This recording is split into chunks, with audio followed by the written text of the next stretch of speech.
ولا تقولوا في سبيل الله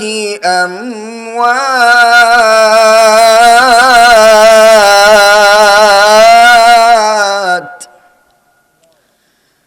بل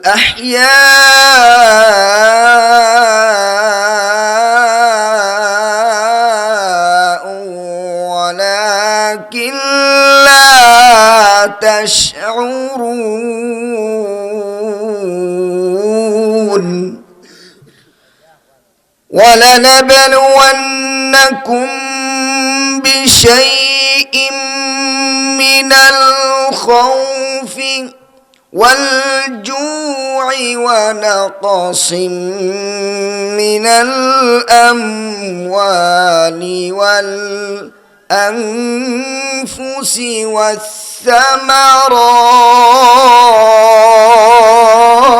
والثمرات وبشر الصابرين الذين إذا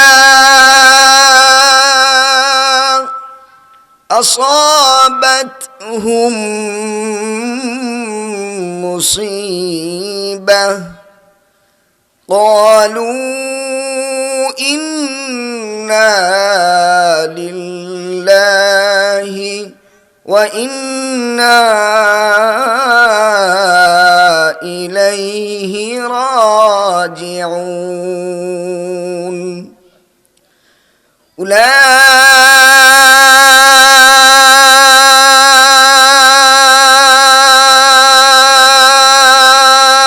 أولئك عليهم صلوات من ربهم ورحمة وأولئك هم المهتدون. وقال الله تعالى في شان حبيبه إن الله وملائكته يصلون على النبي يا أيها الذين آمنوا صلوا عليه وسلموا تسليما. محبت الشهيد قرآن اللهم صل على سيدنا مولانا محمد وعلى آل سيدنا مولانا محمد بشر ليس كالبشر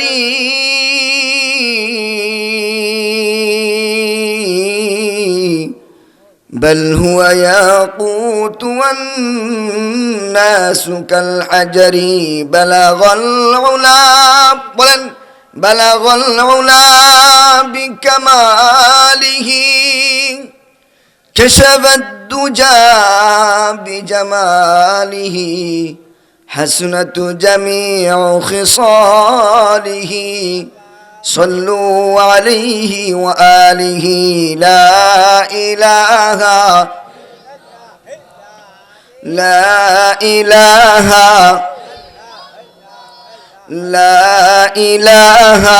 إلا الله لا إله إلا الله لا إله إلا الله لا ইলাহা ইল্লাল্লাহ লা ইলাহা ইল্লাল্লাহ লা মাকসুদা ইল্লাল্লাহ লা মাওজুদা ইল্লাল্লাহ লা নাখাফু ইল্লাল্লাহ লা ইলাহা ইল্লাল্লাহ আল্লাহু আল্লাহ আল্লাহু আল্লাহ আল্লাহু আল্লাহ আল্লাহু আল্লাহ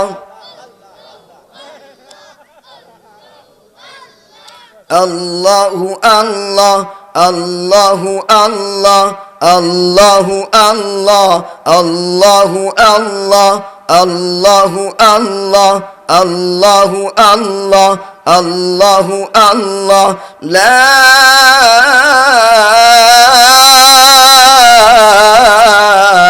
ইলাহা ইল্লাল্লাহু মুহাম্মাদুর রাসূলুল্লাহ বলেন সাল্লাল্লাহু আলাইহি ওয়াসাল্লাম।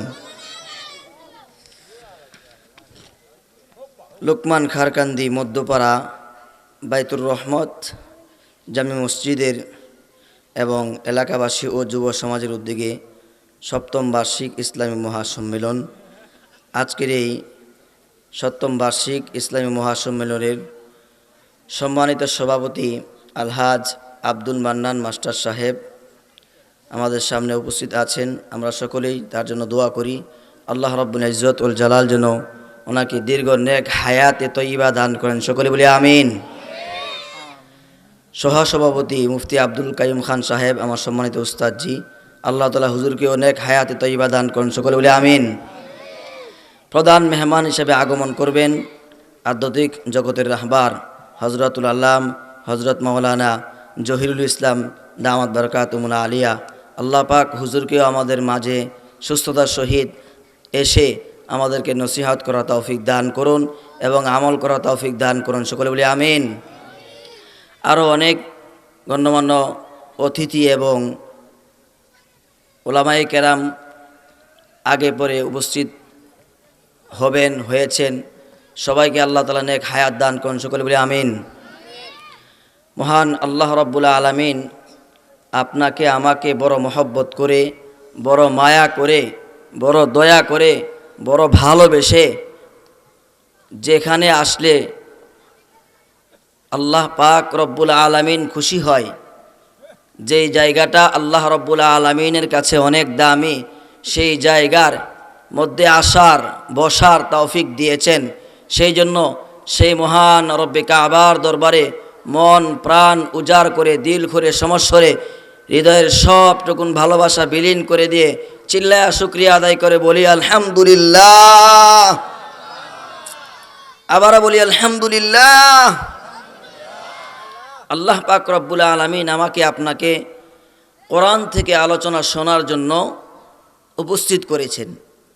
কোরআন যেমন সুন্দর, কোরআনের আলোচনা যে অনুষ্ঠানে হয় সেই জায়গাটাও সুন্দর এবং দামি হয়ে যায়। আলহামদুলিল্লাহ বলেন।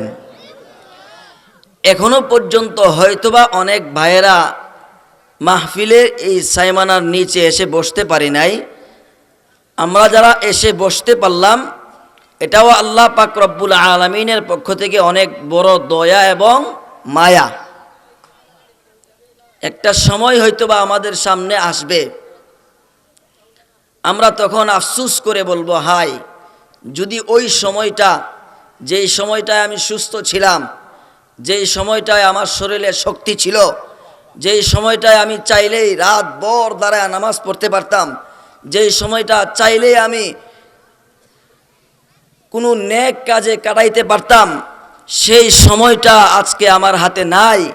যেমন 5টা বিষয় আসার আগে 5টা বিষয়কে মূল্যায়ন করা উচিত। কয়টা বিষয় আসার আগে কয়টা বিষয়কে? একটু কথাগুলো বুঝেন এবং মনোযোগ সহকারে শুনেন, তবে হয়তোবা আমরা এখান থেকে এক একজন আলোচকের আলোচনা থেকে এক একটা পয়েন্ট আমরা নিয়ে যদি আমল করতে পারি, তবেই হবে আমার আপনার জীবনটা সফল এবং আজকের এই মাহফিল হবে সার্থক। এই জন্য 5টা বিষয় আসার আগে 5টা বিষয়কে মূল্যায়ন করা, শাবাবাকা ক্বাবলা হারামিক। আজকে আমরা যারা এখানে বসে আছি, যারা মুরব্বী হয়ে গেছি, যাদের দাড়িটা পেকে গেছে, আমরা যদি হাজারো বার লক্ষ বার বসে বসে বলি, হায় লাইতা শাবাব ইয়াউদু লানা, লাইতা শাবাব ইয়াউদু লানা, যদি আবার যৌবনকাল ফিরে পাইতাম, যদি আবার যৌবনকালটা ফিরে আসতো। আমি বলতে চাই, আপনারা যদি বুঝে থাকেন তাহলে জবাব দিবেন যে হাজারো লক্ষ বার এটা বলতে বলতে যদি হায়াত শেষও হয়ে যায়, তবে কি আমি এই বলার মাধ্যমে আমার এই যৌবনকাল, যেই যৌবনকালটা আমি অতীত করে আসছি, সেটা আর ফিরে পাবো না। এই জন্যই বলা হয়েছে যে যৌবনকালটাকে মূল্যায়ন করো বৃদ্ধ হয়ে যাওয়ার আগে। সেম দিনই কাজকে মূল্যায়ন করা খুবই জরুরি বিষয়, কারণ কার মরণ কখন আসে এটা বলা যায় না। একটু আগে আগে যিনি আলোচনা করেছেন, উনি অনেক স্বপ্ন নিয়ে আসছিলেন। আমাদের মনে অনেক স্বপ্ন আছে যে আমি এটা করব, সেটা করব, আগামীকাল এটা হবে আমার, 1 মাস পরে এটা হবে আমার, 2 মাস পরে এটা হবে আমার, 1 বছর পরে এটা হবে আমার। কিন্তু কার জীবনের চাক্কা কখন গোড়া বন্ধ হয়ে যায়? জীবনটা হলো গুটি কয়েকটা শ্বাস প্রশ্বাসের নাম হলো জীবন। এই যে শ্বাসটা টান দিলাম, এটা যদি আর না বের হয় তবেই আমার জীবন শেষ। এই জন্যই এই সময়গুলো যেগুলোতে আল্লাহ পাক রব্বুল আলামিনের বরত্ব আলোচনা করা হয়, আল্লাহ রব্বুল আলামিনের দেওয়া নেয়ামতগুলো আলোচনা করা হয়, আল্লাহর কোরআন থেকে আলোচনা করা হয়, নবী পাক সাল্লাল্লাহু আলাইহি ওয়াসাল্লামের হাদিসে পাক থেকে আলোচনা করা হয়, সেই আলোচনাগুলোর সময়গুলো আমরা যে পরিমাণ মূল্যায়ন বেশি করব, সে পরিমাণ জীবনের দামি হবে এবং মর্যাদাবান হবে, দুনিয়াতে হবে, আখিরাতে হবে। আর নয়তো আফসোস থাকবে। আল্লাহ রাব্বুল আলামিন কোরআনুল কারীমের 28 নম্বর পারে আল্লাহ তাআলা বলেন, ইয়া আইয়ুহাল্লাযীনা আমানু লা তুলহিকুম আমওয়ালুকুম ওয়ালা আওলাদুকুম আন যিকরিল্লাহ ومن يفعل ذلك فأولئك هم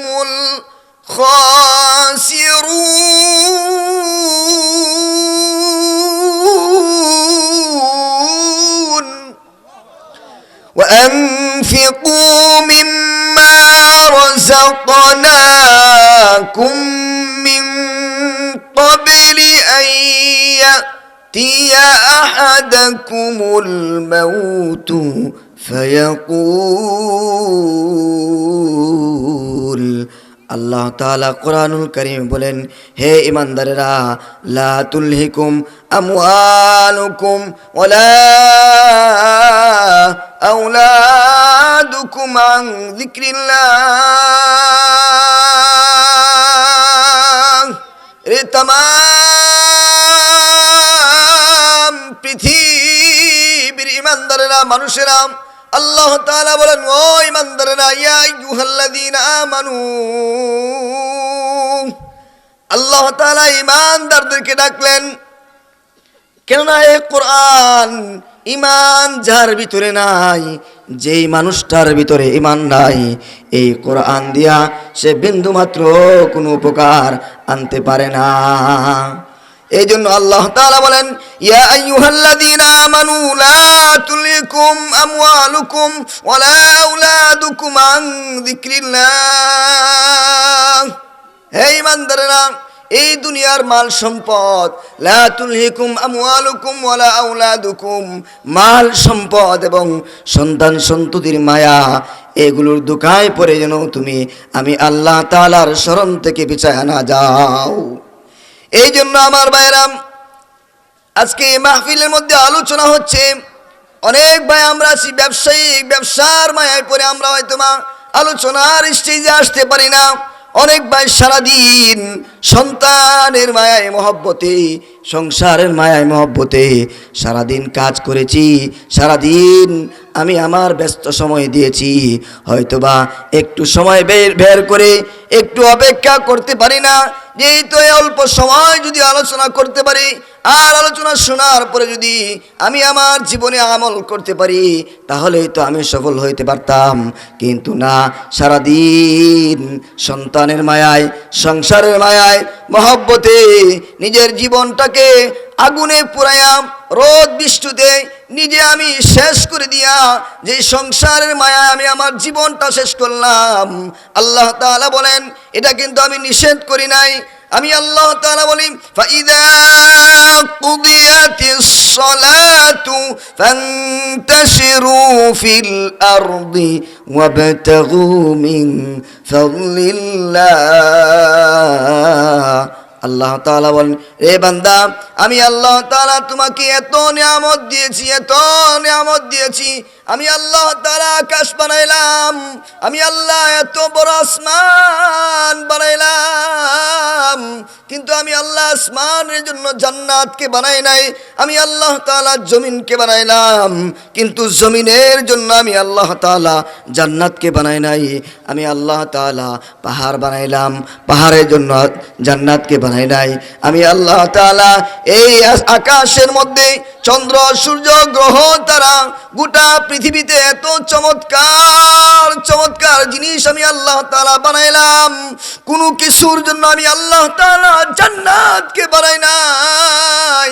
আমি আল্লাহ তাআলা জান্নাতকে বানাইছি ও বান্দা শুধুমাত্র তোমার জন্য এবং জিন জাতির জন্য।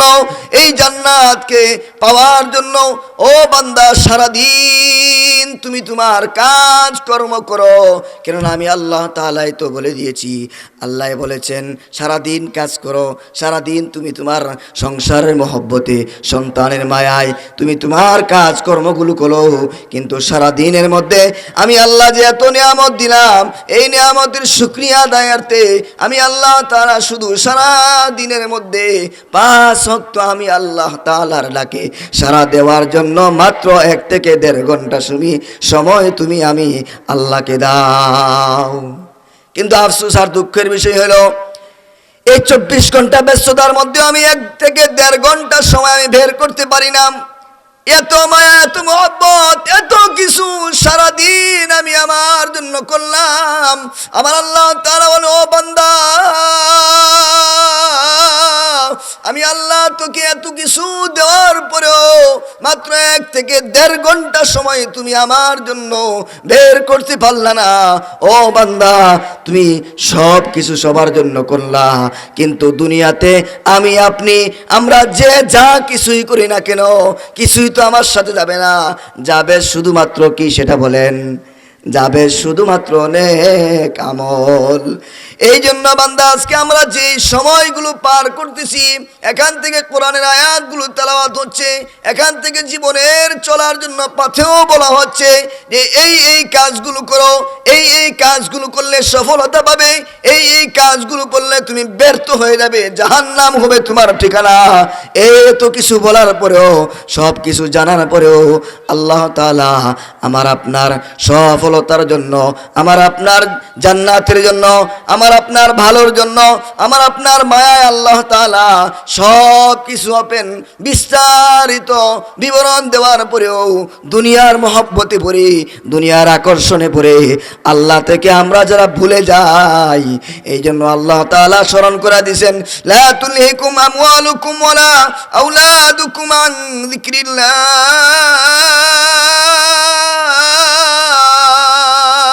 ومن يفعل ذلك فأولئك هم الخاسرون।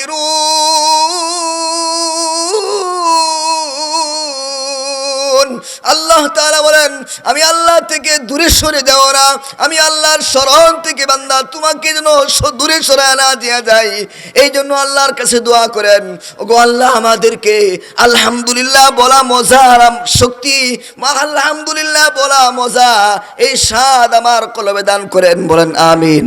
আল্লাহ আলহামদুলিল্লাহ বলার মজা আর স্বাদ আমার কলিজায় দান করে দেন, আমলের মজা আর স্বাদ আমার কলিজায় দান করে দেন, নামাজের মজা আর স্বাদ আমার কলিজায় দান করে দেন, নেক কাজের মজা আর স্বাদ আমার কলিজায় দান করে দেন।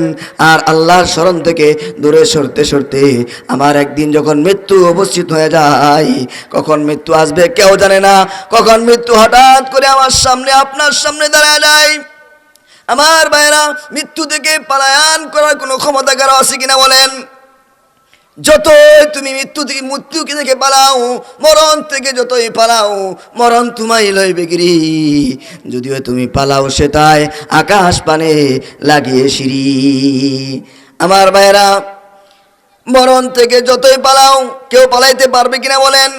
এই জন্য দুনিয়ার মায়ায় মহব্বতে পড়ে আমরা যারা আল্লাহর স্মরণ থেকে দূরে শুনে যাই, আমাদের সামনেই যখন মরণ উপস্থিত হয়ে যায়, আজরাইলকে দেখার পরে যেই যন্ত্রণা শুরু হয়ে যায়, ওই সবে বলে আল্লাহর কাছে বলে ফায়াকুল রব্বি লাউলা আখরতানি ইলা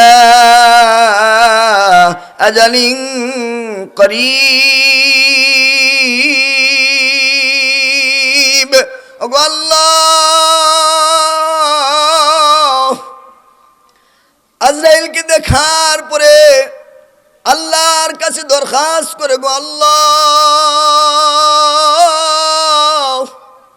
জীবনে বড় ভুল করেছি, অপরাধ করেছি, 20 বছর 30 বছর 40 বছর 50 বছর 60 বছর হায়াত পেয়েছি, বুঝতে পারি না আল্লাহ, আমাকে এতটুকু সময় দিন যে আজরাইল ফেরেশতা আমাকে ধরার পরে মাত্র কয়েক সেকেন্ড সময় যে আমাকে দেওয়া হয়েছে, আমাকে এতটুকু সময় দিন যে আল্লাহ বলবেন ও বান্দা এতটুকু সময় দিলে তুমি কি করবা? বান্দা তখন বলবে লাউলা আখরতানি ইলা আজালিন করিব ফাআসাদদাক ওয়া আকুম মিনাস সালিহিন।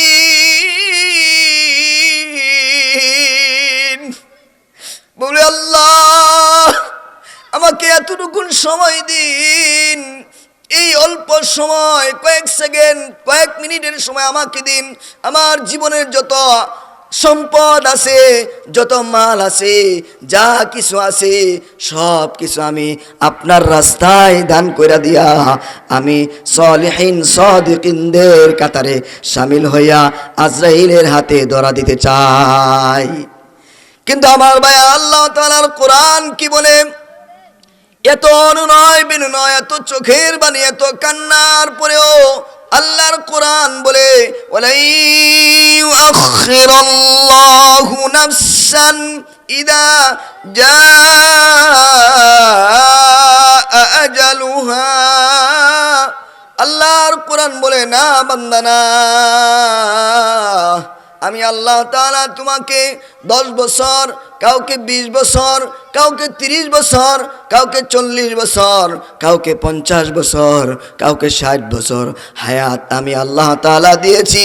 ওই সময় যেমন তুমি আমার স্মরণ থেকে দূরে ছিলা, আমি কোরআন থেকে যেই আহ্বান তোমার জন্য করেছিলাম, কোরআন যেই দিক নির্দেশনাগুলো দিয়েছিল, ওইগুলো থেকে তুমি দূরে ছিলা।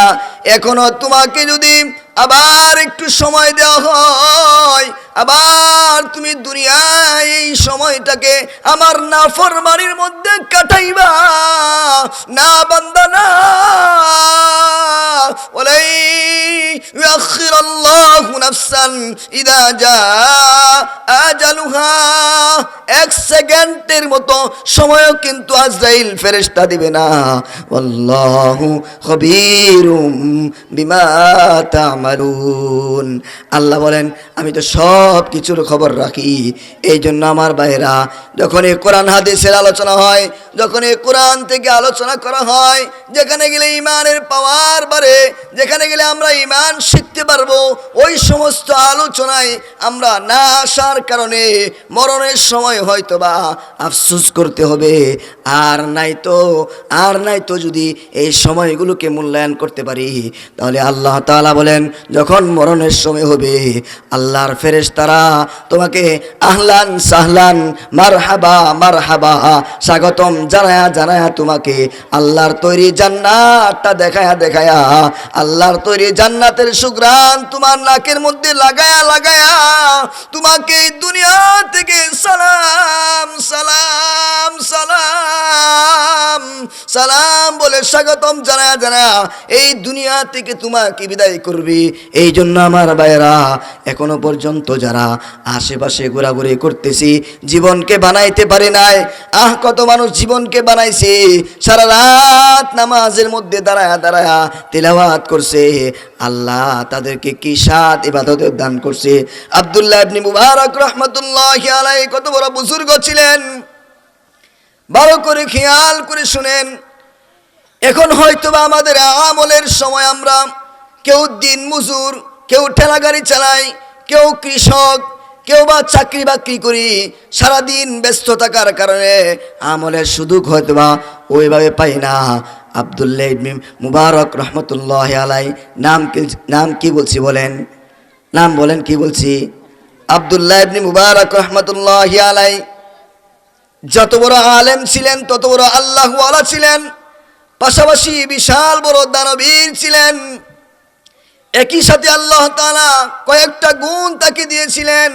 একদিক দিয়ে তিনি বিশাল বড় দানবীর ছিলেন, অনেক টাকা পয়সার মালিক ছিলেন, এই জন্য উনি দান সৎকা বেশি বেশি করতেন। কেউ তার সমপর্যায়ে দান করিয়া তার চেয়ে আগায়া যাইতে পারে নাই। 2 নাম্বার, এত বড় আলেম ছিলেন, উনার দর্শে হাজার হাজার লক্ষ লক্ষ ছাত্র উপস্থিত হয়ে যাইত। জোরে বলেন না সুবহানাল্লাহ। আমার ভাইরা, আব্দুল্লাহ ইবনে মুবারক রাহমাতুল্লাহ আলাইহি যেমন আলেম ছিলেন তেমন আবেদ ছিলেন। লজ্জতে ইবাদত আল্লাহ পাক রব্বুল আলামিন তার হৃদয়ে দান করেছিলেন। সারাদিন দর্শিয়াতের কাজ করার পরে রাতের বেলা দাঁড়ায়া আল্লাহু আকবার বলে নামাজের মধ্যে দাঁড়াইতেন।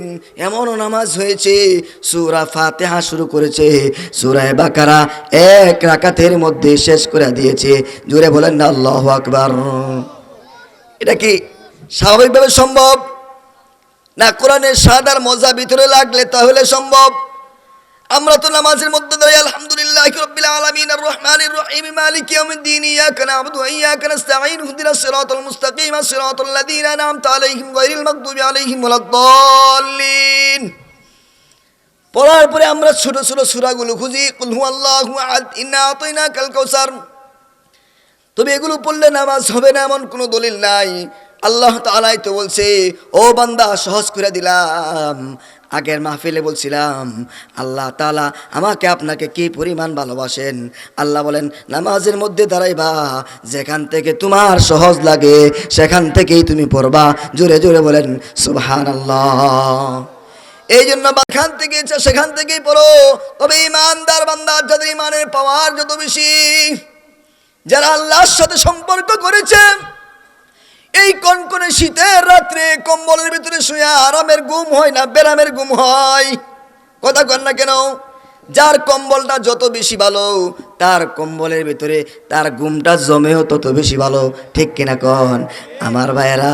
তবে ভালো করে বুঝিয়া লও, শীতের দিনে ঠান্ডার দিনে শেষ রাতের ঘুম, কম্বলের ভিতরের ঘুম যতই আরাম, এই ঘুমটা বাদ দিয়া আল্লাহর কদমে সিজদায় লুটায়া পড়ায়ও এর চেয়েও বেশি আরাম।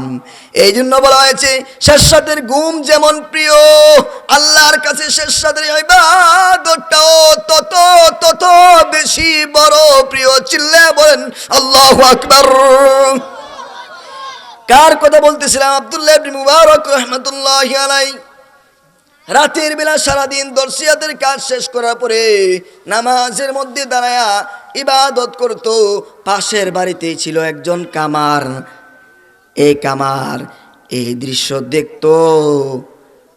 পাশের বাড়িতে হওয়ার কারণে আব্দুল্লাহ ইবনে মুবারক নামাজের মধ্যে দাঁড়ায় তিলাওয়াত করত, আর সে দা খুন্তি কুড়াল বানাইতো, ছায়া ছায়া দেখতো আর কাঁদতো আর বলতো, গো আল্লাহ,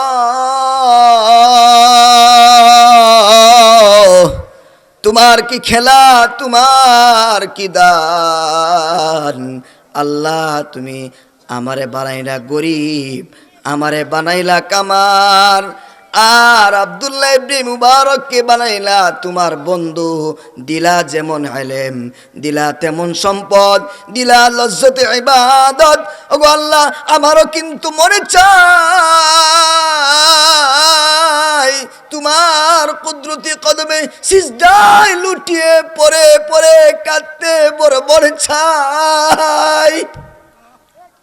এভাবে দেখে আর কাঁদে আর বলে, নিজের ব্যর্থতাগুলো বলে, গরিব হওয়ার কারণে, প্রচণ্ড গরমের কারণে দিনের বেলা আমি দা খুন্তি কুড়াল বানাইতে পারি না, এই জন্য রাতের বেলায় আমি দা খুন্তি কুড়াল বানাই।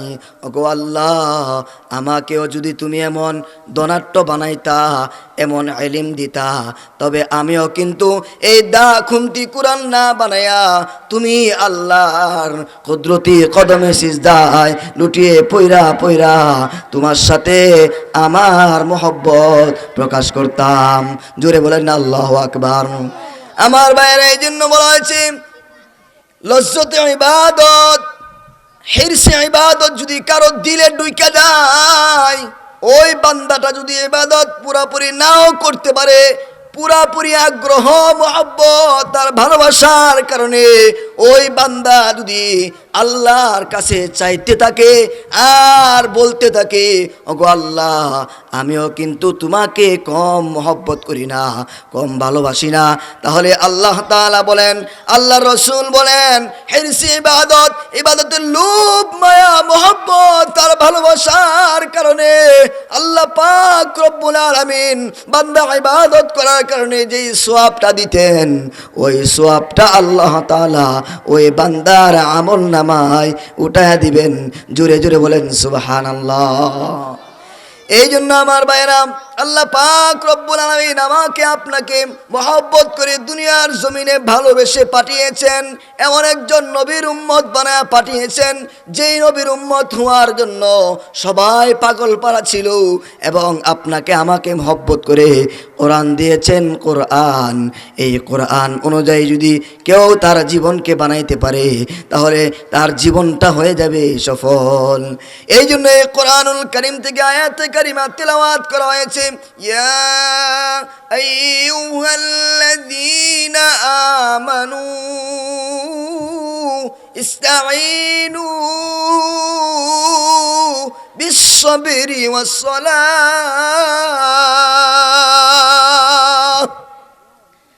আল্লাহর কোরআন বলে, হে ইমানদারেরা, ইমানদার কারা? ইমান মানে কি? ইমান হলো আল্লাহকে এক বলে বিশ্বাস করা, আল্লাহ তাআলার একত্ববাদকে নিজের জীবনের দাপে দাপে, রন্ধ্রে রন্ধ্রে, চলনে বলনে সব জায়গায় ফিট করা। কখনো কখনো ইমানের প্রকাশটা হয় কথার মাধ্যমে, কখনো কখনো দেহের মাধ্যমে। ও ইমানদাররা, ইমানওয়ালা যারা, আমাদের ইমানটা কেমন? সাহাবায়ে কেরামদের ইমানটা কেমন ছিল একটু খেয়াল করে দেখেন। আল্লাহ তাআলা সাহাবায়ে কেরামদেরকে এমনি তো এত সম্মান, এত মর্যাদা, এত ইজ্জত দেন নাই। সাহাবায়ে কেরামের ঈমান কেমন ছিল? তাদের ভিতরে ঈমানটা যখন ঢুকছে এত কঠিন ছিল, এত মজবুত ঈমান ছিল, তারা জীবন দিতে প্রস্তুত হয়ে গেছেন। জীবনে কোনোদিন ঈমান থেকে পিছপা হন নাই। আল্লাহ নবীর সাহাবী হযরতে মুআয ইবনে জাবাল রাদিয়াল্লাহু তাআলা আনহু মার খুব ভক্ত ছিলেন। কার ভক্ত ছিলেন বলেন? মা ভক্ত সন্তান। মাকে কখনো কষ্ট দেয় না, মার কথা অনুযায়ী চলে, মা যা বলে তাই শুনে। এক পর্যায়ে মুআয ইবনে জাবাল রাদিয়াল্লাহু তাআলা আনহু যখন ঈমান আনয়ন করলেন, মার কানে যখন এই শব্দটা শুনলো, মা যখন এই সংবাদ শুনলো, মা বলতেছি, রে মুআয, তুই ঈমান আনলি, কিন্তু আমি মাকে তুই এত বেশি মহব্বত করস, একবার পর্যন্ত জিজ্ঞাসাও করলে না রে মুয়াজ, একবারও তুমি আমাকে জিজ্ঞাসা করলে না, তুমি আমাকে এত মহব্বত করো, একবার পর্যন্ত জিজ্ঞাসা করলে না। হয়তোবা সাহাবী মুআজ ইবনে জাবাল অথবা অন্য একজন সাহাবী ছিল, নামটা এই মুহূর্তে খেয়াল আসতেছে না। হযরতে মুআজ ইবনে জাবাল রাদিয়াল্লাহু তাআলা আনহু যখন ইসলাম আনলেন, তখন মা বলতেছে, রে সন্তান, তুমি যতক্ষণ না পর্যন্ত ঈমান তরক করবে ততক্ষণ পর্যন্ত আমি মা খাবার খাবো না। একদিন পার হয়ে গেল, 2 দিন পার হয়ে গেল, 3 দিন পার হয়ে গেল, 4 দিন যাচ্ছে, মা খাবার খাই না। সন্তানকে পরীক্ষা করতেছে, দেখে সন্তান আমাকে বেশি ভালোবাসে নাকি তার ঈমানের পাওয়ার বেশি। এবার মা দুর্বল হয়ে গেছে, মা খানা খান। মা বলে না, খাবার খাওয়া যাবে না। এভাবে মা একেবারে প্রচণ্ড দুর্বল হয়ে যাওয়ার পরেও যখন দেখে সন্তানের ভিতর থেকে বিন্দু পরিমাণ ঈমান কমতেছে না, তখন মা বলতেছে, না আমি মরে যাব তারপরেও খাবার খাবো না। এক পর্যায়ে বলতেছে, মা আমি তোমাকে ভালোবাসি ঠিকই, ও মা শুনিয়া লও, কিন্তু আমার যে ঈমান আমার ভিতরে ঢুকছে, আমি যে আল্লাহর প্রতি ঈমান আনয়ন করেছি, ওই ঈমান তুমি মা যদি নিঃশেষ হয়ে যাও, বারবার আমাকে বলো ঈমান তরক করার জন্য, না মা না, আমি কোনোদিন এই ঈমান থেকে বিন্দু মাত্র পিছপা হব না। জোরে বলেন না আল্লাহু আকবার। এই জন্য সাহাবায়ে কেরামদের ঈমানের মতো ঈমান আনার কথা আল্লাহ তাআলা বলেছেন, ওয়াইদা কিলা লাহুম আমিনু কামা আমানান নাস।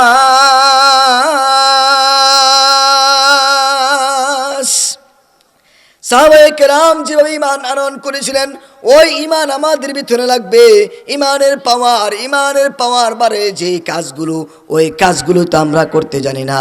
কেননা যখন এই কোরআন তেলাওয়াত হয়, তখন এই মুমিন বান্দার ঈমানের পাওয়ার বাইরে যায়। ইন্নামাল মুমিনুন আল্লাযীনা ইযা যুকিরাল্লাহু ওয়াজিলাত কুলুবুহুম ওয়া ইযা তুলিয়াত আলাইহিম আয়াতুহু যাদাতুহুম ঈমানা। যখন এই কোরআনের তেলাওয়াত করা হয়, মুমিন বান্দার ঈমানের পাওয়ার বাইরে যায়। অথচ আমরা নিজেও কোরআন পড়তে অনেকে পারি না, আবার কোরআন শুনতেও সেই আগ্রহ আমাদের ভিতরে জন্মায় না। তাহলে ঈমানের পাওয়ার কিভাবে বাড়বে? এবার তাকায় দেখেন সাহাবায়ে কেরামদের সময় তাদের ঈমানের মূল্য কত ছিল। ঈমানের মূল্য এই জন্য আল্লাহ তাআলা বারবার কোরআনের অনেক জায়গায় আল্লাহ তাআলা ইয়া আইয়ুহাল্লাযীনা আমানু, ঈমানদারদেরকে আল্লাহ তাআলা ডাকছেন। হযরত উমর রাদিয়াল্লাহু তাআলা আনহু এর সময় সরাসরি যখন রোমদের সাথে জিহাদ হয়, যুদ্ধ হয়, হযরত উমর ফারুক রাদিয়াল্লাহু তাআলা আনহু বাহিনী পাঠাইলেন। ওই দিক দিয়া রোম সম্রাট মুসলমানদের ঈমান দীপ্ত কাহিনীগুলো সে শুনে মুগ্ধ হয়েছে। জায়গায় জায়গায় মুসলমানদের ঈমানের পাওয়ারের কথা সে শুনে মুগ্ধ হয়ে সে তার বাহিনীকে অর্ডার করলো যে মুসলমানদের সাথে যুদ্ধ হবে ঠিকই, কিন্তু সরাসরি একটা দলকে তোমরা আমার কাছে জীবিত অবস্থায় ধরে নিয়ে আসবেন। এই জন্য আমার ভাইরাম সে সংবাদ পাঠাইলো অবস্থা পর্যবেক্ষণ করার জন্য। তার পক্ষ থেকে লোক গেল, যাওয়ার পরে দেখতেছে, জিজ্ঞাসা করছে আসার পরে যে কেমন দেখলা, মুসলমানদের সৈন্য সংখ্যা কেমন? বলতেছে সৈন্য সংখ্যা তো অল্পই। আবার বলছে তাদের অস্ত্র কেমন? বলতেছে অস্ত্র তো আমাদের অস্ত্রের তুলনায় তাদেরটা খুবই দুর্বল। এরপরে যুদ্ধ আরম্ভ হওয়ার পরে ঘটনাক্রমে একটা দল, মুসলমানদের একটা দল তাদের হাতে ধরা পড়লো। সে তাদেরকে জীবিত অবস্থায় রোম সম্রাটের সামনে উপস্থিত করলো। উপস্থিত করার পরে রোম সম্রাট পৃথিবীর পাওয়ারফুল বাদশাহ, সারা পৃথিবী যার ক্ষমতায় থরথর করে কাঁপে, তার সামনে যখন আনা হলো, মুসলমানদেরকে সামনে আনার পরে রোম সম্রাট জিজ্ঞাসা করতেছে, মান সাইয়্যিদুকুম, তোমাদের মধ্যে তোমাদের সর্দার কে? দাঁড়ায় গেলেন আব্দুল্লাহ বিন হুযাফা রাদিয়াল্লাহু তাআলা আনহু। জোরে বলেন আল্লাহু আকবার। আব্দুল্লাহ বিন হুযাফা রাদিয়াল্লাহু তাআলা আনহু দাঁড়ায় গেলেন। সেই জাকজমক অনুষ্ঠান, থরথর করে যার পরে সবাই কাঁপে। এবার রোম সম্রাট আদেশ করলেন, তোমাদের নেতাকে আমার পাশে চেয়ারে বসায়া দাও। আব্দুল্লাহ বিন হুযাফাকে পাশের চেয়ারে বসানো হলো। পৃথিবীর সুপার পাওয়ারফুল ক্ষমতার অধিকারী রোম সম্রাট চেয়ারে বসা, পাশে আব্দুল্লাহ ইবনে হুযাফা বসা। কি আজীব দৃশ্য! বাদশার আশপাশে যারা আছে সবাই তো অবাক দৃষ্টিতে তাকায় আছে। কি অবস্থা! বাদশাহ এখন কোনো শাস্তির অর্ডার করতেছে না, অথচ রোম সম্রাটের বাদশার পাশে বসা জেনে কোনো ব্যাপার কিনা কোন। এখন যদি আমাদের এলাকার এমপি সাহেব এখনো হয় নাই, কিন্তু যেই হবে ওই লেভেলের যে আছে তার পাশে যদি বসতে দেওয়া হয়, তাহলে আমরা কি মনে করব তার পাওয়ার কম না বেশি? এবার বুঝে থাকলে বলেন, পৃথিবীর সুপার পাওয়ারফুল ক্ষমতার অধিকারী রোম সম্রাট তার পাশে বসাইছে, বসায়া পাম দিতেছে। আসলে তার ভিতরে একটা বিষয় আর প্রকাশ করতেছে আরেকটা বিষয়। কারণ তার ভিতরে সে তো জানে মুসলমানদের ইমানের পাওয়ার, মুসলমানদের বিজয়ের ধ্বনি কিসের মাধ্যমে তারা পুরা বিশ্ব বিজয় করতেছে। এটা পরীক্ষা করার জন্য পাশে বসানোর পরে আব্দুল্লাহ বিন হুযাফাকে বলতেছে, তোমাকে আমার বড় মহব্বত লাগে, তোমার চেহারাটা বড় সুন্দর, তোমাকে দেখতেও খুব সুন্দর লাগে, আমি তোমার মহব্বতে পড়ে গেছি। এবার বাদশাহ পাম দেওয়ার পরে বলতেছে, আমার তো মনে চায় তোমাকে মুক্তি দেয়া দেয়, তুমি সব মুসলমান যেই বাহিনীগুলো বন্দী হয়েছে সবাইকে মুক্তি দিয়ে দিতে মনে চাই। তবে একটা জিনিস আমাকে বড় বাধা দেয়, শুধু একটা কাজ যদি তুমি করো তাহলে তোমাকে সহ তোমার সাথী সঙ্গী সবাইকে আমি মুক্তি দিয়ে দিব। এখন আব্দুল্লাহ বিন হুযাফা বলতেছে, তাহলে আপনি আমাকে বলেন কি সেই বিষয়টা। এবার মনোযোগ সহকারে শুনেন।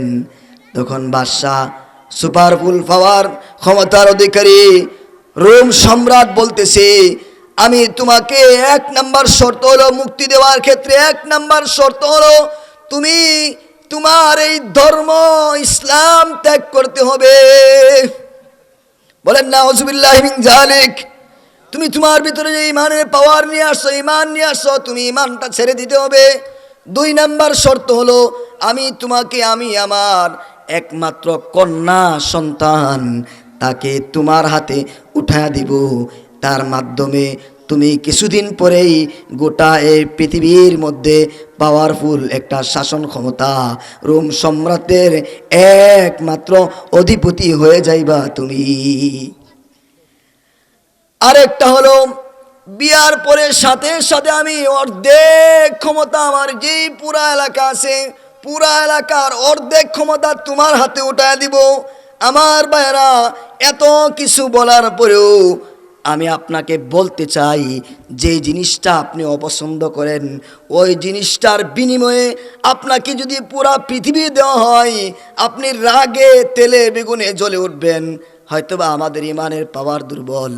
আব্দুল্লাহ ইবনে হুযাফা নবীর সাহাবী, তার ভিতরে এত ইমানের পাওয়ার ছিল, তেলে বেগুনে জ্বলে উঠল, সাথে সাথে হুঙ্কার দিয়ে উঠতেছে, ও রোমের কুকুর রে, রোমের কুকুর, গোটা পৃথিবীর বাদশাহ তুই না,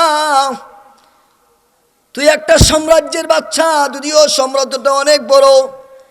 কান খুলে খুলে শুনে নাও, এই একটা সাম্রাজ্য, রোম সাম্রাজ্য কেন, গোটা পৃথিবীর বাদশাহীও যদি আমি আব্দুল্লাহ বিন হুযাফাকে দেই, তাহলে আমি বিন্দুমাত্র আমার ইমান থেকে পিছপা হব না। চিল্লায় বলেন না আল্লাহু আকবার। শুধু কি তাই, এত পাওয়ারফুল ক্ষমতার অধিকারী যার সামনে কোনোদিন কেউ কোনো গরম কথা তো দূরের কথা, নরম কথাও আরবের সহিত বলছে। এবার বাদশাহ আর অনেক রেগে লাল হয়ে গেলেন, রাগ হয়ে স্টেজ থেকে উঠে গিয়ে অর্ডার করলেন, আদেশ করলেন, এই মুসলমান যারা আছে তাকে সহ সবাইকে বন্দি করে ফেলো। সবাইকে বন্দি করা হয়ে গেল। বন্দির পরে তার ভিতরে তো ইমানের পরীক্ষা নিতেছে। সে আবার বলে দিছে, প্রহরী যারা, যখন এই খাবারের সময় হবে তখন এই খাবার এমন সময় দিবা যখন একেবারে মরে যায় ভাব। তো যাই হোক, জেলখানায় বন্দি করা হলো। একেবারে যখন ক্ষুধার জ্বালায় অস্থির হয়ে গেছে, শরীরটা দুর্বল হয়ে গেছে, বাদশার কাছে চলে আসছে প্রহরীরা। বলতেছে, জাহাপনা, এখন তো একেবারেই দুর্বল হয়ে গেছে, এখন খাবারের বড় প্রয়োজন। ঠিক আছে, খাবার নিয়ে যাও। তবে খাবার নিয়ে যাওয়ার পরে প্রহরী বলতেছে, আপনার সামনে যে খাবার নেওয়া হয়েছে এই খাবারটা আপনি গ্রহণ করুন। জিজ্ঞাসা করছে, খাবারটা পাক না না পাক, হালাল না হারাম? এবার প্রহরী বলতেছে, এই খাবারের মধ্যে মদ মিশানো আছে আর শুকরের গোশত এখানে দেওয়া হয়েছে। আমার ভাইয়েরা, যে লোকটা লড়তে পারে না, চড়তে পারে না, উঠা বসা করতে পারে না, ওই লোকটা বাঘের মতো হুঙ্কার দিয়া বলতেছে, আমার সামনে থেকেই এই সকল খাবার এখনই সরায় ফেলেন। জোরে বলেন আল্লাহু আকবার। ইমানের পাওয়ার কত, ইমানের পাওয়ার কত! যার ভিতরে ইমান ঢুকেছে, যার ভিতরে ইমানের পাওয়ার আছে, যে জানে আল্লাহ তাআলা আমার জন্য যথেষ্ট, আমার আল্লাহ আমাকে সব কিছু দিয়ে বাঁচাইতে পারে। ঠিক কিনা বলেন? আমার বাইরে, এই জন্য তো হযরতে ইব্রাহিম আলাইহিস সালাম যখন ছোট ছোট বাচ্চাদেরকে নিয়ে, তার স্ত্রীকে নিয়ে ওই বিসর্জন দিয়ে আসছিলেন, মরুভূমিতে যখন চলে আসতেছে তখন স্ত্রী বারবার ডাকতেছে, ওগো নির্দয় স্বামী, আপনি এত নির্দয় কিভাবে হলেন? এই জনমানব শূন্য, যেখানে কোনো মানুষ নাই, গাছ নাই, তরুলতা নাই, কোনো কিছুই নাই, এই দুধের বাচ্চাকে আমাকে সহ আপনি এখানে ফেলে যাইতেছেন, এটা কেন করতেছেন? বারবার জিজ্ঞাসা করতেছে। কিন্তু না না না, ইব্রাহিমের ভিতরে কার ভালোবাসা কন্যা? আল্লাহর ভালোবাসা। ইব্রাহিম আলাইহিস সালাম বিন্দু মাত্র পিছনের দিকেও তাকাইলেন না। এবার স্ত্রী, নবীর স্ত্রী তো বুঝতে পারে, এবার জিজ্ঞাসা করতেছে, ওগো আল্লাহর খলিল, আপনি যে আমাদেরকে এখানে একা ফেলে চলে যাচ্ছেন, এই চলে যাওয়াটা কি আল্লাহর আদেশে হয়েছে কিনা এটা একটু শোনায়া যান। আমার ভাইরা, এই কথা বলার সাথে সাথে আল্লাহর খলিল ইব্রাহিম আলাইহিস সালাম হাতটা উঠায়া আকাশের দিকে যখন ইশারা করলেন, স্ত্রী বুঝতে পারলেন এটা আল্লাহ তাআলার ইচ্ছায় হয়েছে। জুড়ে বলেন আল্লাহু আকবার। এবার দেখেন, স্বামী যেমন স্ত্রীও তেমন। এবার স্ত্রী বলতেছে, ওগো স্বামী, আপনি চলে যান, আপনি চলে যান, আপনি চলে যান, কারণ আমি এত দুর্বল, আল্লাহর প্রতি ঈমান আনি নাই, এমন দুর্বল আল্লাহর প্রতি আমি ঈমান আনি নাই যে আল্লাহ আমাকে আর আমার দুধের বাচ্চাকে এই জনমানবহীন শূন্য মরুভূমিতে খাওয়ার অভাবে মৃত্যু দিতে পারে। কন্যা জুড়ে আল্লাহু আকবার। আমার বাইরে, এই জন্য আল্লাহর কোরআন বলেছে, ওয়াল্লাযীনা আমানু আশাদ্দু হুব্বান লিল্লাহ।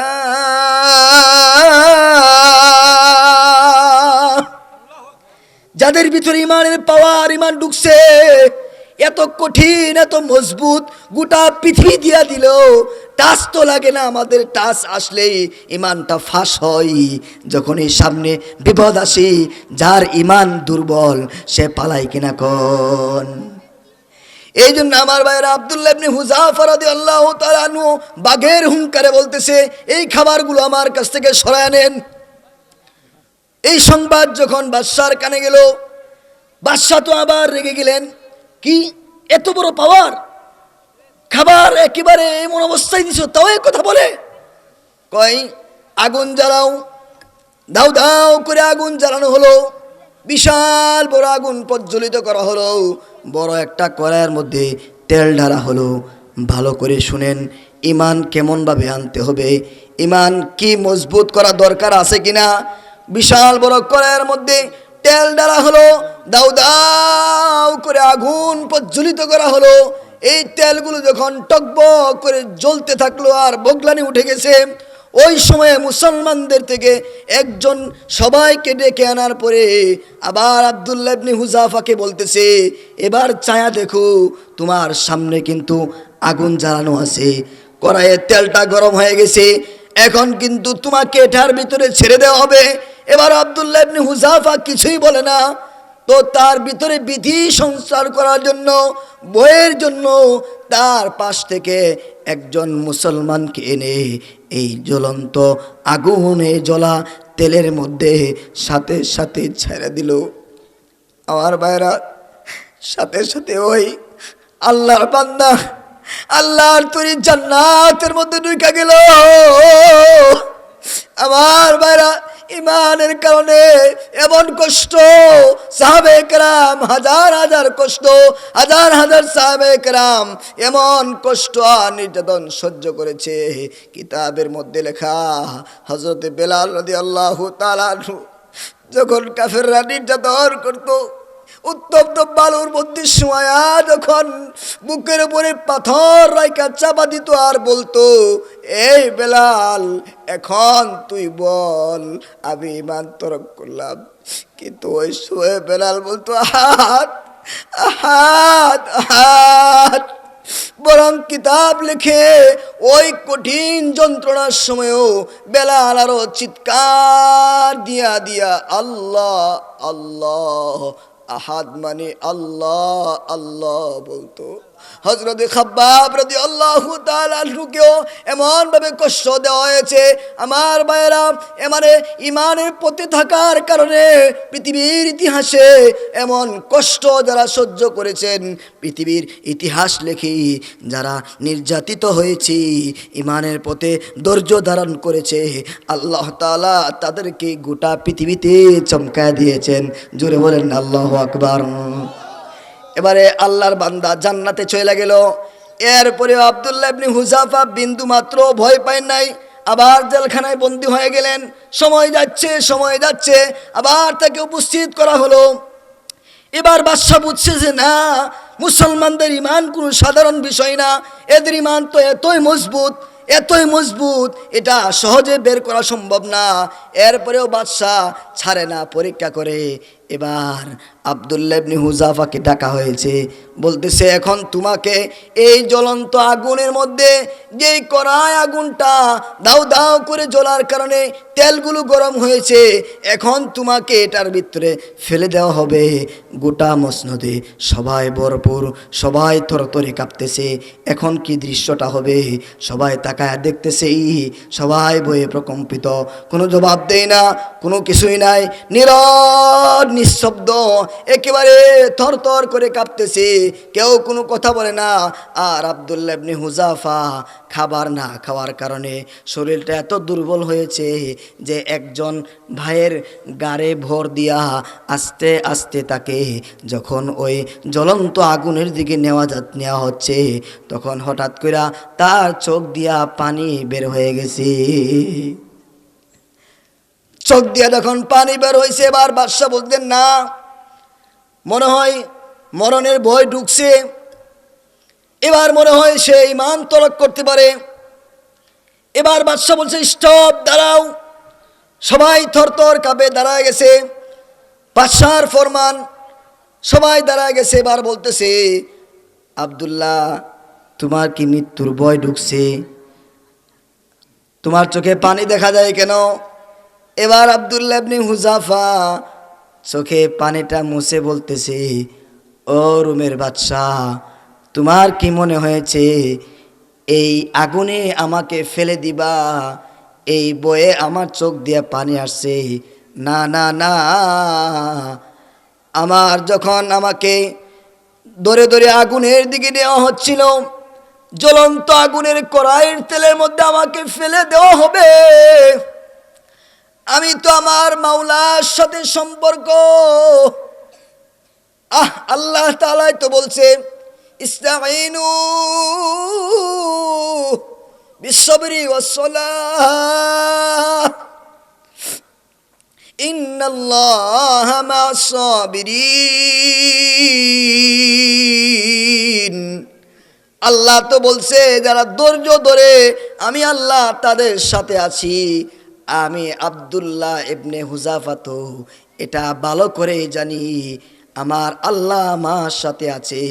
তবে আমি আফসোস করে আমার চোখ দিয়া পানি এই জন্য বের হইল, আমি আব্দুল্লাহকে আল্লাহ তাআলা আমি আব্দুল্লাহকে জান দিয়েছেন একটা, আর একটা জান হয়তো আল্লাহ তাআলা কবুল করেছে। আমি আব্দুল্লাহ এখন জ্বলন্ত আগুনের মধ্যে, এই জ্বলন্ত তেলের মধ্যে আমাকে ফেলে দিলে আমি শেষ হয়ে যাব। কিন্তু আমার বড় আফসোস হচ্ছে আমার আল্লাহ যদি আমাকে এমন একটা নয়, দুইটা নয়, তিনটা নয়, হাজার হাজার জান যদি আমি আল্লাহ তাআলা আব্দুল্লাহ ইবনে হুযাফাকে দিত, আর আমি আব্দুল্লাহ ইবনে হুযাফা যদি আল্লাহর ভালোবাসায়, ইমানের ভালোবাসায়, ইমানের পরীক্ষা দিতে গিয়া হাজারটা জান যদি কুরবান করতে পারতাম, তবেই না আমি আব্দুল্লাহ ইবনে হুযাফা সফল হয়ে যাইতাম। জোরে জোরে বলেন আল্লাহু আকবার। আমার বারা ইমান কাকে বলে বুঝছেন? ইমান কাকে বলে? এবার বাদশা তো বুঝতেছে না না না, কোনোভাবেই তো ইমান হারা করা যাইবে না। এবার বাদশা বুঝলেন যে না, মুসলমানদের বিজয়ের যে ধ্বনি শুনি, মুসলমান যদি গোটা বিশ্বকে জয় করতেছে, এটা তো আসলে একমাত্র আল্লাহ তাআলার শক্তির মাধ্যমে, ইমানের পাওয়ারের মাধ্যমে। এই জন্য বদরের যুদ্ধ সহ যতগুলো যুদ্ধে মুসলমানদের বিজয় হয়েছে তারা আদর্শের মাধ্যমে করেছে, আর আল্লাহ তাআলার শক্তির মাধ্যমে করেছে। চিল্লায়া বলেন আল্লাহু আকবার। এবার বাদশা বোঝার বাকি নাই। বাদশা এখন বলতেছে তাহলে একটা কাজ করো আব্দুল্লাহ, তোমার ইমানের পরীক্ষা আমার নেওয়া হয়ে গেছে, আমার একটু খুশনসিব বানাও, তোমাকে সহ তোমার সাথী সঙ্গীদেরকে আমি মুক্তি দিয়ে দিব, শুধু একটা কাজ যদি তুমি করো। এবার আব্দুল্লাহ ইবনে হুযাফা বড় তীক্ষ্ণ বুদ্ধির মানুষ, এখন বলতেছে তাহলে এখন আবার কি পরীক্ষা নেবেন? পরীক্ষা তো নিয়েছেন বহুত, কয় আমার একটা পরীক্ষা, আমি নিজেকে সৌভাগ্যবান মনে করব, তুমি যদি তোমার কপালে আমার কপালে একটা চুমা দাও, তাহলে আমি তোমাকে সহ তোমার সব সাথীদেরকে মুক্তি দিয়া দিব। জোরে বলেন না আল্লাহু আকবার। আল্লাহর নবী সাহাবী হযরত আব্দুল্লাহ ইবনে হুযাফা রাদিয়াল্লাহু তাআলা আনহু তখন কি বললেন? আব্দুল্লাহ ইবনে হুযাফা কতক্ষণ নীরব থাকার পরে বলে, না, আমি একটা শর্তে তোমার কপালে নয় তোমার হাতে চুমু দিতে পারি। জোরে বলেন সুবহানাল্লাহ। আমার ভাই আব্দুল্লাহ ইবনে হুযাফা রাদিয়াল্লাহু তাআলা আনহু তখন ওই পৃথিবীর সুপার পাওয়ারফুল ক্ষমতার অধিকারী রোম সম্রাটের হাতের মধ্যে চুমু দেওয়ার পরে রোম সম্রাট তাকে সহ তার যে বন্দী সাথী সঙ্গী ছিল সবাইকে মুক্ত করে দিয়েছেন। জোরে বলেন না সুবহানাল্লাহ। এই জন্য আমার ভাইয়েরা আল্লাহ তাআলা বলেন ইয়া আইয়ুহাল্লাযীনা আমানু, হে ইমানদারেরা, ইমানদার বলতে আল্লাহ তাআলা বুঝাইলেন আমরা কাদেরকে ইমানদার বলেছিনি, কাদের মতো ইমান আনবো? সাহাবায়ে কেরাম না হলো আমাদের জন্য মাপকাঠি, এই জন্য তাদের মতো ইমান আমাদেরকে আল্লাহ যেন নসিব করেন। সকলে বলেন আমিন। ইস্তাঈনু বিসসবরি ওয়াসসালাতিল মুজরিমিনা মা সালাকাকুম ফি সাকার। আল্লাহ পাক রব্বুল আলামিন, আল্লাহ পাক রব্বুল আলামিন জান্নাতীরা যখন জান্নাতে যাবে, জাহান্নামীরা যখন জাহান্নামে যাবে, আল্লাহ তাআলা পরস্পরের মধ্যে দেখা করার মতো গ্লাস ফিট করে দিবে, আলোচনা করার মতো সুযোগ একটা অবশ্য একটা সুন্দর দৃশ্য কায়েম করে দিবে। তখন একজন আরেকজনকে বলবে, ও ভাই, আপনি না আমাদের এই মসজিদের মুসল্লি ছিলেন, আপনি না এই মসজিদের এরিয়ায় সাথী ভাই ছিলেন, আপনি না এই সৈসুতি বাজারে বাজার করতেন, একসাথে দেখা হইতো, আজকে আপনি জান্নাতে আমি জাহান্নামে, একে অপরের সাথে কথা বলবি। তবে ইয়াতাসাআলুনা আনিল মুজরিমিনা মা সালাকাকুম ফি সাকার, বিস্তারিত আলোচনা সংক্ষেপ করে যদি বলি, জাহান্নামীরা জাহান্নামে যাইবে চার কারণে। এক নাম্বার কারণ হলো মা সালাকাকুম ফি সাকার ক্বালু লাম নাকু মিনাল মুসাল্লিন।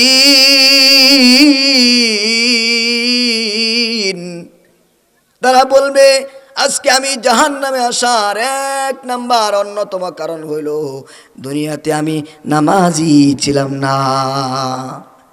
এই জন্যই তো আমার সাথে আমার পাশে যিনি বসা আছেন উনি সুন্দর করে গজল গেয়েছেন, কেমন করে ঘুমাও তুমি ফজর করে কাজা, এমনও তো হতে পারে জোহরে জানাজা। তাকায় দেখেন কত মানুষ সকালবেলা উঠতে পারে না, রাতের বেলা ঘুমায়, ঘুম থেকে আর জেগে ওঠে না। এই জন্য তো আল্লাহ দোয়া শিখাই দিছে, আল্লাহুম্মা বিসমিকা আমুতু ওয়া আহইয়া। যখন ঘুমাইতে যায় আমরা দোয়া পড়ি কিনা বলেন, আল্লাহ তোমার নামে আমি মরলাম, আমুতু ওয়া আহইয়া। যদি উঠাও তাহলে উঠবো। কত মানুষ ঘুমের ঘরে যায় উঠতে পারে না, অথচ একজন ইমানদার যখন ঘুমাইতে যায়, যদি কোনোদিন কোনো কারণে এশারের নামাজটা বাদ হয়ে যায়, সে যদি ঘুমায়ও যায় বারবার এই জল্পনা আর কল্পনা তাকে তাড়া দেই যে না, আমি যদি আজকে লাশ হয়ে যাই তাহলে আমার ঠিকানা হয়ে যাবে জাহান্নাম। আমার ভাইরা, তাসালুনা আনিল মুজরিমিনা মা সালাকাকুম ফি সাকার ক্বালু লাম নাকু মিনাল মুসাল্লিন ওয়া লাম নাকু নুতইমুল মিসকিন ওয়া কুন্না নাখুযু মাল খায়িদিন ওয়া কুন্না নুকাযযিবু বিয়াউমিদ্দিন হাত্তা আতানাল ইয়াকিন। এই আলোচনা এই জন্য আমি বলতেছিলাম ইস্তাঈনু বিসসবরি ওয়াসসালাহ, নামাজের মাধ্যমে এবং ধৈর্যের মাধ্যমে আল্লাহ তাআলার কাছে সাহায্য চাও। ইন্নাল্লাহা মা'আস সাবিরিন। আল্লাহ বলেন যারা ধৈর্য ধরে দুনিয়াতে যারা ঈমানদার, আল্লাহ রাব্বুল আলামিন তাদেরকে পরীক্ষা নেবেন কয়টা বলেন। এরপরে আল্লাহ তাআলা বলেন وَلَنَبْلُوَنَّكُمْ بِشَيْءٍ مِّنَ الْخَوْفِ وَالْجُوعِ وَنَقْصٍ مِّنَ الْأَمْوَالِ وَالْأَنفُسِ وَالثَّمَرَاتِ وَبَشِّرِ الصَّابِرِينَ। আল্লাহ রাব্বুল আলামিন কুরআনুল কারীমে বলে আল্লাহ তাআলা কয়েকটা পরীক্ষা নেবেন। বিশাইইম মিনাল খাউফি, ভয়ের মাধ্যমে। জীবন চলার প্রতি আমাদের যত ভয় আছে, এই ভয় থেকে আমরা কিভাবে ভয়কে জয় করে আল্লাহর ভালোবাসা কিভাবে অর্জন করব। আল্লাহ তাআলা বলেন ইন্নাল্লাযীনা ক্বালু রাব্বুনাল্লাহু সুম্মা ইসতাকামু তাতানাজ্জালু আলাইহিমুল মালায়েকা আল্লা তাখাফু ওয়া লা তাহজানু। যত রকমের ভয় আছে, আল্লাহকে যদি আমরা জীবনের প্রতিটা দাপে দাপে আল্লাহকে রব হিসাবে মানতে পারি আর আল্লাহর দেওয়া বিধান অনুযায়ী চলতে পারি, তাহলে একজন ঈমানদারের কোনো ভয় নাই, কোনো টেনশন নাই। ওয়াল জুই, আল্লাহ তাআলা এক নাম্বার হলো ভয় ভীতির মাধ্যমে পরীক্ষা করবেন। দুই নাম্বার হলো আল্লাহ রাব্বুল আলামিন ক্ষুধার মাধ্যমে পরীক্ষা করবেন। ক্ষুধা হইলে আমাদের কষ্ট লাগে কিনা, ওই সময় কি করতে হবে? ধৈর্য ধারণ করতে হবে। খাবার সামনে আসছে, হালাল না হারাম কোনো বাছ বিচার নাই, এটা করা যাবে না। এই জন্য ধৈর্য ধরতে হবে। ক্ষুধার মাধ্যমে আল্লাহ তাআলা আমাদেরকে আপনাদেরকে পরীক্ষা করবেন। তবে আল্লাহ তাআলা আমার আপনাকে ক্ষুধা লাগলে খাবার দেয় কে? আল্লাহ তাআলা আরেক সূরায় বলেছেন فَلْيَعْبُدُوا رَبَّ هَذَا الْبَيْتِ الَّذِي أَطْعَمَهُم مِّن جُوعٍ وَآمَنَهُم مِّن خَوْفٍ। আল্লাহ তাআলা বলেন এই কাবা ঘরের ইবাদত যদি করো, এই আল্লাহর ঘরের ইবাদত যদি করো, তবে আমি আল্লাহ তাআলা যখন তোমার ক্ষুধা লাগবে আমি আল্লাহ তাআলা তোমাকে খাদ্য দিব। জোরে বলেন সুবহানাল্লাহ। এই জন্য আমার ভাইরা, আল্লাহ রাব্বুল আলামিন আমাকে আপনাকে যতগুলো পরীক্ষা নেবেন, ওয়ালানাবলুওয়ান্নাকুম বিশাইইম মিনাল খাউফি ওয়াল জুই ওয়া নাকসিম মিনাল আমওয়ালি ওয়াল আনফুসি ওয়াস সামারাত আল্লাহ তাআলা ওয়া নাকসিম মিনাল আমওয়াল, মাল সম্পদের ক্ষতির মাধ্যমে। অথচ আমরা কি করি, যখন কোনো মাল সম্পদ আমার কাছ থেকে নেওয়া হয়, দোকানপাটে আগুন লেগে গেছে অথবা কোনো ক্ষতি হয়ে গেছে, অনেক বাড়িতে এরকম বইলা ফেলে, আমারে আল্লাহ দেখছে আর কেউ রে দেখলো না, বলেন নাউজুবিল্লাহি মিন যালিক। আল্লাহ তো বলছে এই মাল সম্পদের ক্ষতির মাধ্যমে আল্লাহ তাআলা পরীক্ষা নেবেন। এই জন্য মাল সম্পদের যখন ক্ষতি আসে, মুমিন ইমানদার বান্দা যারা, তাদের ভিতরে বিশ্বাস আসে। কেননা আল্লাহ তাআলা যখন আমার আপনার কাছ থেকে কোনো নিয়ামত যখন চিনা নেই, আল্লাহ তাআলা এর চেয়ে ভালো উত্তম নিয়ামত আমার আপনাকে দান করেন। জুড়ে বলেন সুবহানাল্লাহ। ওয়াল আনফুসি ওয়াস সামারাত, আল্লাহ তাআলা আমার আপনার সামনে যেই পরীক্ষাগুলো নেবেন, আমার আপনার উচিত হইল যত বিপদ বালা মুসিবত আসুক না কেন, সব সময়ে আল্লাহ তাআলার উপরে বিশ্বাস রেখে ধৈর্য ধারণ করা। যারা ধৈর্য ধারণ করে আল্লাহ তাআলা তাদের সাথে আছেন। এই জন্য আল্লাহর প্রতি বিশ্বাস রেখে আল্লাহ তাআলা বান্দাকে যত ধরনের মুসিবত দিক, যত ধরনের বিপদ আপদ আসুক না কেন, আল্লাহর কোরআন তো এরপরে আয়াতে বলেছেন, আল্লাযীনা ইযা আসাবাতহুম মুসিবা ক্বালু ইন্না লিল্লাহি ওয়া ইন্না ইলাইহি রাজিউন। মুমিন বান্দার সামনে যখন বিপদ উপস্থিত হয়, তখন আমরা পড়ি কিনা কোন অমুকে ইন্তেকাল করছে, অথবা আমরা কিন্তু জানি যখন কোনো দুঃসংবাদ আসে তখন আমরা দোয়া পড়ি কি, ইন্না লিল্লাহ। তার মানে কি, আল্লাহ তাআলার জন্যই সব কিছু। সুতরাং যত বড় মুসিবত আসুক না কেন, কোনো বান্দা যখন মুসিবতের সময়ে আল্লাহ তাআলার উপরে বিশ্বাস রেখে, আল্লাহর উপরে বিশ্বাস রেখে ধৈর্য ধারণ করে, আল্লাহ তাআলা বলেন আমি এই বান্দার জন্য আমি যত ধরনের মুসিবত আসে সব কিছু আমি আল্লাহ তাআলা দূর করে দিয়া আমি আল্লাহ তাকে পছন্দ করে নেই। জুড়ে বলেন সুবহানাল্লাহ। আল্লাহ রাব্বুল আলামিনের পরে এত বলেন, উলাইকা আলাইহিম সালাওয়াতুম মির রাব্বিহিম ওয়া রাহমাহ, যারা এই মুসিবতগুলোতে ধৈর্য ধারণ করবে আমি আল্লাহ তাআলার পক্ষ থেকে, আল্লাহ বলেন এরাই হলেন হেদায়েত প্রাপ্ত। এই জন্য আমার ভাইরা, ইমানকে পাকা করতে হবে। ইমানকে পাকা করে ইমানের পথে চলার সময়ে যত বড় বড় মুসিবত আসুক না কেন, আল্লাহ তাআলার ভালোবাসায় সবগুলো ধৈর্য ধারণ করে সামনে এগিয়ে যেতে হবে। আমার ভাইরা, আল্লাহ তাআলা আমাকে আপনাকে কত মায়া করে দুনিয়াতে পাঠিয়েছেন, মহব্বত করে ভালোবেসে। কেউ খুব খেয়াল করে দেখেন, হেদায়েত কত আজীব জিনিস। আল্লাহ তাআলা দুনিয়াতে যে এত মানুষ পাঠাইলেন, হেদায়েতটা কেমন আজীব। নবীর স্ত্রী হওয়ার পরেও সে যায় জাহান্নামে, আবার কুখ্যাত সন্ত্রাস, পৃথিবীর সবচেয়ে নিকৃষ্ট, তার স্ত্রী হওয়ার পরেও আবার তার ঠিকানা হয়ে যায় জান্নাতে। এই জন্য আমার ভাইরা, আল্লাহ তাআলা আপনাকে আমাকে মুসলমানের ঘরে জন্ম দিয়েছেন। যদি কোনো খ্রিস্টান, কোনো বিধর্মীর ঘরে জন্ম দিতেন, তাহলে আল্লাহর কোরআন বলে আল্লাহ যদি কোনো নবী রাসূল নাও পাঠাইতেন, আমাকে আপনাকে বোঝানোর জন্য আমার আপনার উচিত, আমার আপনার উপরে কর্তব্য ছিল যে নিজে নিজে গবেষণা করে হলেও আল্লাহকে এক বলে বিশ্বাস করা এবং আল্লাহর উপরে ঈমান আনা জরুরি ছিল। আল্লাহ আমাকে আপনাকে, জি, আল্লাহ আপনাকে আমাকে মহব্বত করে মুসলমানের ঘরে জন্ম দিয়েছেন। এই জন্য আমার আপনার উচিত, আমার পরে যে হুজুর আসবেন, হুজুরের আলোচনাগুলো আমরা মনোযোগ সহকারে শুনব, আমলের নিয়তে শুনব।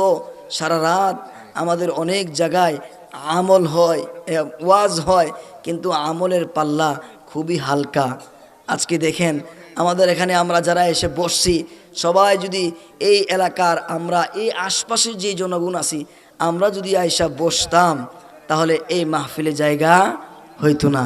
এই জন্য এখন পর্যন্ত আমরা যারা আসছি আমরা কিছু আমল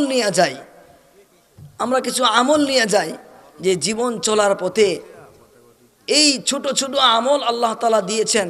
আলহামদুলিল্লাহ, সুবহানাল্লাহ, আল্লাহু আকবার, লা ইলাহা ইল্লাল্লাহ। এই ছোট ছোট আমল যদি কোনো বান্দা সব সময় করে, বলেন না সুবহানাল্লাহ, বলেন সুবহানাল্লাহ, বলেন আলহামদুলিল্লাহ, বলেন আল্লাহু আকবার, বলেন লা ইলাহা ইল্লাল্লাহ, এগুলো বলার জন্য, এগুলো মুখস্থ করার জন্য অনেক সময়েরও প্রয়োজন নাই। অল্প সময়ে আপনি এগুলো শিখতে পারেন। আর রাস্তা দিয়ে আপনি হাঁটতেছেন, পড়তেছেন আলহামদুলিল্লাহ, রাস্তা দিয়ে হাঁটতেছেন, পড়তেছেন সুবহানাল্লাহ, রাস্তা দিয়ে হাঁটতেছেন, পড়তেছেন আল্লাহু আকবার। এই যে এই তাসবিহ তাহলিলাতগুলো বলতেছেন, আমি আপনি তো আমার আপনার সামনে যদি কেউ প্রশংসা করে আমি আপনি খুশি হয়ে যায়, তো আল্লাহ তাআলা গোপনে যত আল্লাহর প্রশংসা বান্দা যত গোপনে করে আল্লাহ তাআলা তত বেশি খুশি হন। জোরে বলেন সুবহানাল্লাহ। এই জন্য এই ছোট ছোট তাসবিহ তাহলিলাতগুলো পড়ব এবং অন্তত পক্ষে আমার আপনার নামাজ বিশুদ্ধ হওয়ার জন্য যেই সূরাগুলো প্রয়োজন, এই সূরাগুলো অন্তত পক্ষে আমি আপনি আমরা এই মাহফিল থেকে এমন একটা নিয়ত করি যে প্রত্যেকটা মসজিদেই ইমাম সাহেবদের সাথে আমরা সম্পর্ক করে মক্তব কায়েম করব। মক্তব তো আলহামদুলিল্লাহ আছেই, কিন্তু আমি আব্বা নামাজ পড়তে পারি না, আমার ছেলে একজন হাফেজে কোরআন। আমি আব্বা কালিমাটাও অনেকে পড়তে পারি না, আমার ছেলে একজন আলেম। এমন অনেক জায়গায় আছে। আমি যদি বলি আমার আব্বা, আমি যখন হাফেজে কোরআন হইলাম আমার আব্বার মুখে দাড়ি ছিল না, আমার চাচার মুখে দাড়ি ছিল না। ওয়াল্লাহি আমি এখানে বসে বলতেছি, আমি যখন আমার চাচাকে দাড়ির জন্য আবেদন করলাম আমাকে কত ধরনের কথা বলল। আমি চাচার পায়ে ধরে বলছি যে চাচা আপনি দাড়ি রাখেন, আজকে থেকে নামাজ শুরু করেন। আমি আমার দায়িত্ব যতটুকু সম্ভব আমি পালন করার চেষ্টা করেছি। আজকে জানি না পরিপূর্ণ নামাজি হয়েছে কিনা, কিন্তু চাচার মুখে আলহামদুলিল্লাহ দাড়ি আসছে, বলেন না আলহামদুলিল্লাহ। এই জন্য এবার কন্ত আমি আলেম, দাদা আলেম, আমি কি আমার আব্বা আম্মাকে বাঁচাইতে পারবো? আল্লাহ আমাকে যদি কবুল করে তবে হয়তোবা সুপারিশের যদি চান্স দেয় তখন সুপারিশ করতে পারবো, কিন্তু আমার আব্বার নামাজ আমার আব্বাকেই পড়তে হবে, আমার নামাজ আমাকেই পড়তে হবে, আমার ঈমান আমাকেই বানাইতে হবে। আমার নামাজ বিশুদ্ধ হওয়ার জন্য যেই সূরাগুলো যে আমলগুলো আছে এগুলো নিজেকেই ঠিক করতে হবে। এই জন্য মসজিদে মসজিদে আমরা অন্তত পক্ষে যদি কোরআন শিখি তবেই না নামাজ পড়ার জন্য আগ্রহ জাগবে। আমার ভাইরা খেয়াল করে শুনেন, বুঝেন। চুরি করতে গেছে, বলেন কি করতে গেছে? চুরি করতে গেছে, যাওয়ার পরে রাজার বাড়িতে চুরি করতে গেছে। যদিও গল্প, কিন্তু শুনলে মনটা নরম হয়। চুরি করতে যাওয়ার পরে যখন শুনছে যে আমার মেয়েকে রাজা বলতেছে অথবা রানী বলতেছে আমার মেয়েকে আমি একজন তাহাজ্জুদ গুজারের কাছে বিবাহ দিব, আলহামদুলিল্লাহ। তো যাই হোক, শেষ পর্যন্ত সে রাজার মেয়ের লোভে নামাজ ধরছিল। যখন আল্লাহর লোভ আল্লাহর ভালোবাসা পায়া গেছে তখন সে কয় কি, কয় এরকম রাজার মেয়ে আমার দরকার নাই। তাহলে ইমানের স্বাদ পাওয়ার জন্য কোরআনের স্বাদ জরুরি। কোরআনের স্বাদ, কোরআনের সংস্পর্শে, আল্লাহওয়ালার সংস্পর্শে যখন আমি আসব, যখন নামাজ ধরবো, তো ধীরে ধীরে ধীরে ধীরে ইমানের স্বাদ আমার ভিতরে ঢুকবে। তো ইমানের স্বাদ পাওয়ার জন্য যে কাজগুলো সেগুলোই আমরা করতে রাজি না। আল্লাহ যেন আমাদের সবাইকে ইমানের স্বাদ পাওয়ার জন্য যত ধরনের কার্যক্রম আছে, আমল আছে, সবগুলো করা তৌফিক দান করেন, বলেন আমিন। আসসালামু আলাইকুম।